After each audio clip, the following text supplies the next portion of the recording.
તો મિત્રો, પતંગ રસિયાઓ માટે એક ખુશીના સમાચાર છે. આપણે સંક્રાંત ઉપર શું થવાનું છે, કેવું હવામાન રહેવાનું છે તેની પણ વાત કરીશું. સાથે સાથે પવન પણ કેવું ફૂંકાવાનું છે એ દિવસે તેની પણ વાત કરીશું. સાથે સાથે માવઠાની પણ થોડી ઘણી વાત કરીશું. ઠંડી તો ઓલરેડી પડી રહી છે, ઝાકળની વાત આપણે કરીશું. ઓલરેડી જોઈએ તો ઘણું બધું આ વિડીયોમાં આપણે કહેવાનું છે.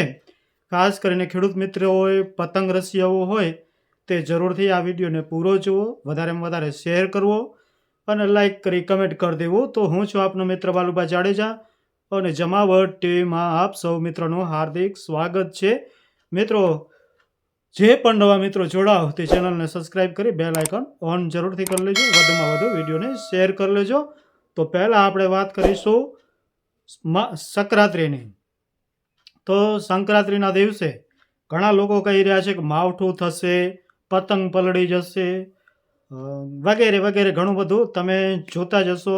હવામાન આગાહી હોય, સમાચાર, ન્યૂઝ, આંબાલાલ પટેલ હોય તો બધાએ કાંઈક ને કાંઈક કહ્યું છે કે આપણે મકર સંક્રાંતિના દિવસે હવામાનમાં પલટો આવશે, પતંગ છે એ પલળી જશે, માવઠું થશે. આપણે પતંગ રસિયાઓના શું કહેવાય, એક ડરનો માહોલ. તો આવું બધું તમે વિડીયોમાં બધે જોઈ ચૂક્યા હશો, સાંભળી ચૂક્યા હશો. તો ચાલો એની વાત આજે કરીશું. તો કોઈ મોટા ફેરફાર થવાના નથી.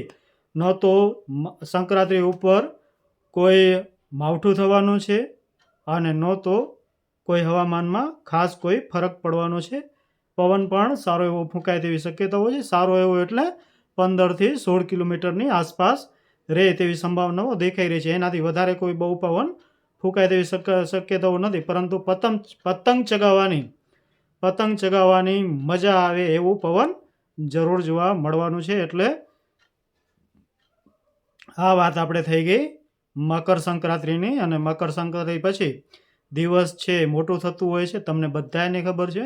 એટલે ઠંડીમાં થોડોક ફરક પડશે. એના પછી ત્યાં સુધી ઠંડી છે એ કન્ટિન્યુ જોવા મળશે. સાથે સાથે ઝાકળની આપણે વાત કરેલી, તો ઝાકળ ક્યાંક ઠાર આવશે, ક્યાંક ઝાકળ આવશે. તો ઝાકળ રેગ્યુલર જોવા મળે તેવી પૂરેપૂરી હાલ શક્યતાઓ જોવા મળી રહી છે. હવામાનમાં પલટો આવવાનો છે, નો ડાઉટ. હવામાનમાં પલટો આવવાનું છે, પણ કોઈ માવઠું હાલ મહાસંક્રાંતિના નથી થવાનું. તમે જે કહેતા હો મહાસંક્રાંતિ કે જે કહેતા હો તે પતંગ ચગાવવાના દિવસે કોઈ માવઠું થવાનું નથી. તો ખાસ કરીને આ એક પતંગ રસિયાઓ માટે એક ખુશીના સમાચાર છે. હવામાન છે એકદમ શુષ્ક રહેશે અને ઠંડી તો રહેવાની છે, પવન પણ ફૂંકાવાનો છે. એટલે મજા છે પતંગ ચગૈયાઓ માટે. અને હવે ખેડૂતોની વાત કરીશું માવઠાની. તો માવઠું પણ હાલ કોઈ 15-16 તારીખ સુધી જોવા મળી રહ્યું નથી. એટલે 15-16 તારીખ સુધી ગુજરાત ઉપર કોઈ માવઠાનો ખતરો બિલકુલ નથી. એટલે ખેડૂતોએ 15, 16, 17, 18 તારીખ સુધી કાંઈ ડરવા જેવું છે નહીં. માવઠું થવાનું છે એ પછી આપણે વાત કરીશું. હાલ અત્યારે આપણે 15-16 તારીખની વાત કરીએ છીએ. 18 તારીખ સુધીની વાત કરી નાખી. તો 18 તારીખ સુધીમાં કોઈ માવઠું ગુજરાત ઉપર થાય તેવી કોઈ શક્યતાઓ બિલકુલ હાલ અત્યારે જોવા મળી રહી નથી.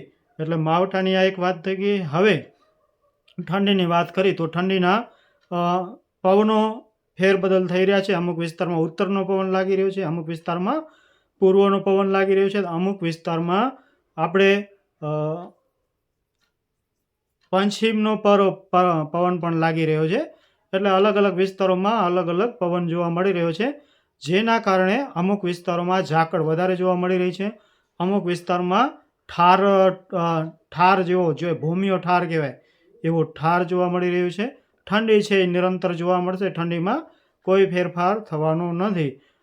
દિવસનું તાપમાન છે એ હાલ હજુ કોઈ ઊંચું બહુ જાય એવી કોઈ શક્યતાઓ નથી. એટલે ઘણા બધા કહી રહ્યા હતા કે દિવસનું તાપમાન છે એ કદાચ 2-5 ડિગ્રી તાપમાન છે ઊંચું જશે. તો હાલ એવી કોઈ શક્યતાઓ અત્યારે જોવા મળી રહી નથી. આજના દિવસે એવું કાંઈ દેખાઈ નથી રહ્યું કે દિવસનું તાપમાન છે એ વધી જાય. લઘુત્તમ તાપમાન છે એ નોર્મલ જ રહેવાનું છે.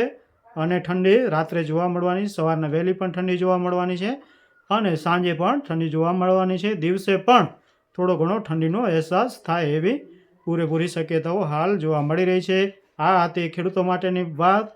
માવઠાની વાત થઈ ગઈ, આપણે પતંગ રસિયાઓની વાત થઈ ગઈ, એટલે સંક્રાંતની વાત થઈ ગઈ, અને સાથે સાથે આપણે ઠંડીની પણ વાત થઈ ગઈ. પવનની આપણે વાત કરી તો પવનમાં આપણે ઓલરેડી કાલના વિડીયોમાં કહ્યું જ છે, પવનમાં કોઈ મોટા ફેરફાર થાય કે કોઈ વાવાઝોડું આવે એવું પવન બિલકુલ ફૂંકાવાનું નથી. એટલે ખેડૂતોએ કોઈને પિયત આપવું હોય તો કોઈ એવું ડરતા નહીં કે ભાઈ તમારું પાક છે ઊંધું થઈ જશે, આડું થઈ જશે, એવું નથી. પાક છે ઊંધું આડું થતું હોય, શેના કારણે થતું હોય તો રાયડો છે વધારે ફાલ લઈ ગયો હોય, વજન વધારે થઈ ગયું હોય, અને આપણે પિયત આપ્યું હોય અને પવનની થોડી ઘણી સ્પીડ હોય તો એના કારણે એ વજનના કારણે છે એ નમી જતું હોય છે. બાકી કોઈ પવનના કારણે નમતું નથી. એટલે આવા જે પાકી ગયેલા પાક છે, એકદમ દાણા ભરાઈ ગયા છે, ફાલ ખૂબ આવી ગયું છે, આપણે ફરિયો કહો તમે શું કહેતા હો, જે કહેતા હો તે, એ ભરાવદાર થઈ ગઈ છે, તો આવા પાકમાં પવન છે અને પાણી પાયું હોય તો થોડું ઘણું એ જે આડા કરી શકે છે અથવા તો જમીન દોસ્ત પણ કરી શકે છે. પણ કોઈ વાવાઝોડું પર જેવો પવન નથી ફૂંકાવાનો. 15થી 16 કિલોમીટરની સ્પીડની પવનની ઝડપ રહેવાની છે. ઝટકાના પવન છે એ 17થી 18 અને વધીને 19થી 20. આનાથી વધારે પવનની સ્પીડ છે એ નથી વધવાની. એટલે કોઈ બિલકુલ એવું ડરવા જેવું કંઈ છે નહીં. હાલ કોઈ માવઠું નથી અત્યારે 16 તારીખ સુધી. હાલ કોઈ પવન કોઈ વાવાઝોડા જેવું ફૂંકાવાનું નથી. હાલ કોઈ તાપમાન છે એ પણ ઊંચું જવાનું નથી, અને માવઠું પણ હાલ અત્યારે નથી થવાનું. તાપમાન છે એ પણ ઊંચું નથી જવાનું. ઠંડી છે પણ એ રેગ્યુલર નોર્મલ જ પડવાની છે. કોઈ રેકોર્ડ બ્રેક ઠંડી પડવાની નથી ભાઈ. આપણે પહેલાં પણ કહ્યું હતું, ગુજરાતની અંદર કોઈ 20-25 વર્ષનો રેકોર્ડ છે ઠંડીમાં તૂટવાનો બિલકુલ નથી. આ માત્ર ને માત્ર એક અફવાઓ છે, બીજું કાંઈ છે નહીં. એટલે કોઈ ખાસ એવું ડરવા જેવું ક્યાંય કાંઈ છે નહીં કે તમને એટલી બધી ઠંડી પડી જશે કે તમારું પાક છે એ આવું થઈ જશે. બાકી ઠંડીનો રાઉન્ડ ચાલી રહ્યું છે. હમણાં માવઠું થયું છે, તો હવે માવઠું જ્યાં જ્યાં થયું છે એ લોકોએ ખાતર છે, ઝીંક છે, એ થોડુંક કોટેશન નાખી, ખાતરનું કોટેશન કરી, હળદર, સલ્ફર છે કે પછી અલગ અલગ જે ફૂગનાશક જે વેરાયટી દવાઓ આવતી હોય એ ભેરવી અને ખાતરનો છંટકાવ કરી અને આછું પાણી છે એ દઈ દેવો જોઈએ, જેથી જે પીળાશ પકડી ગયું છે પાક એ ફરી હરિયાળું થઈ જાય. ઝાકળ જોવા મળશે, પાણી પાછું એટલે વધારે જોવા મળશે. આ પણ એક ધ્યાન રાખજો. જો તમારા જીરાને 60 દિવસ થઈ ગયા છે તો બિલકુલ પાણી પાશો નહીં. પણ તમારું જીરું કાચું છે, નાનું છે, 40-45 દિવસનું થયું છે તો જરૂરથી પાણી પાઈ દેજો આછું. અને ખાતર જે આપણે કીધા એ કોટેશન દઈ અને પછી 1-2 દિવસ જાય પાણી પાયા પછી, અને પછી એક દવાનો ફુવારો મારી દેજો. દવામાં શું નાખવાનું છે તો મેન્કોજેબ છે, સલ્ફર છે, અને કોઈ જીવડી કે એવું કાંઈ કવા જેવું આપણે લાગતું હોય રોગ જેવું, ચૂસિયા જીવાતો કેવું, તો પછી પ્રાઇડ કે વગેરે કંઈ પણ ઘણી બધી દવાઓ આવે છે, તમને મજા પડે એ નાખી દેવાની, ભેરી અને છંટકાવ કરવાનો. તમને ક્યાંય ફૂગ જેવું લાગતું હોય, કાળી ચરમી જેવી લાગતી હોય તો ગલીલિયાનો છંટકાવ કરવો, અથવા તો ટાટાની જે ઓર્ગેન આવે છે તેનો પણ તમે છંટકાવ કરો, તો આનાથી તમને ઘણો બધો ફાયદો થશે. ઓલ ઓવર જોઈએ તો ખેડૂતો માટે એક મોટી માહિતી આપવાની હતી, જે ખેડૂત હોય, પતંગ રસિયા હોય અને બધા માટે ઓલ ઓવર જોઈએ તો નાના છોકરાથી કરી અને મોટા સુધી દરેકને ઉપયોગી થાય તેવી માહિતી આ વિડીયોમાં આપણે આપેલી છે. તો વિડીયો જરૂરથી પૂરો જોજો, બધાને શેર કરી દેજો, લાઇક અને કમેન્ટ કરવાનું ભૂલતા નહીં. ફરી મળશું નવી અપડેટ સાથે નવા વિડીયોમાં. ત્યાં સુધી દરેક ખેડૂત ભાઈઓને, દરેક ગુજરાતીઓને, જ્યાં જ્યાં ગુજરાતીઓ વસે છે તે બધાને જય માતાજી, વંદે માતરમ, જય ભારત, જય જવાન, જય કિસાન.